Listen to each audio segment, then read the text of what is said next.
திராவிடத்தை தான் எதிர்ப்போம். இப்ப வர்ற கட்சிகள்லாம் சின்ன சின்ன பூச்சிகள், அதெல்லாம் எங்களுடைய எதிரி கிடையாது, எங்களுடைய எதிரி திமுக தான் அப்படின்னு சொல்லிட்டு இருந்தாங்க.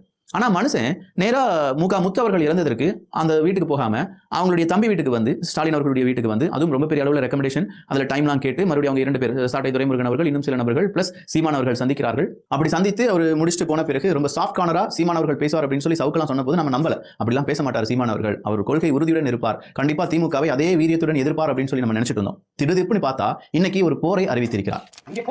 லட்சிய கூட்டத்துக்கும் ரசிக கூட்டத்துக்கும் இடையே சண்டை. உயர்ந்த லட்சியத்தை கொண்டிருக்கிற சித்தாந்தமா சினிமாவா? இதாண்டா சண்டை.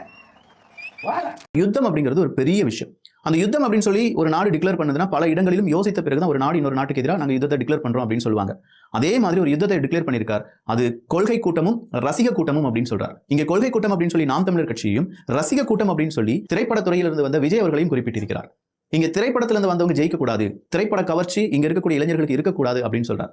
திரைப்பட கவர்ச்சி இங்க இருக்கக்கூடிய இளைஞர்களுக்கு இருக்கக்கூடாது, 100% உண்மை. நானும் அதற்கு உங்கள் பக்கம் வந்து நிற்கிறேன். ஆனா அதே திரைப்பட கவர்ச்சியிலிருந்தான உதயநிதி ஸ்டாலின் அவர்கள் வந்தார். அதே திரைப்பட கவர்ச்சி தானே பராசக்தியிலிருந்து கருணாநிதி அவர்கள் வசனம் எழுதி திரைப்பட கவர்ச்சி வழியாக தானே மக்களை பெரிய அளவில் எடுத்தாங்க. அதே திரைப்பட கவர்ச்சியில் தானே சீமான் அவர்கள் டைரக்டர் சீமான் அப்படின்னு சொல்லி அறியப்பட்டார். அந்த டைரக்டர் சீமான் அவர்களுக்கு சப்போர்ட் பண்ண பாரதி ராஜா அவர்களா இருக்கட்டும், அமீர் அவர்களா இருக்கட்டும், ஏன் ஈவன் சத்யராஜ், இவங்கெல்லாம் எங்க இருந்து வந்தவங்க? என்ன வானத்துல தான் குதிச்சிங்க டபார்னி?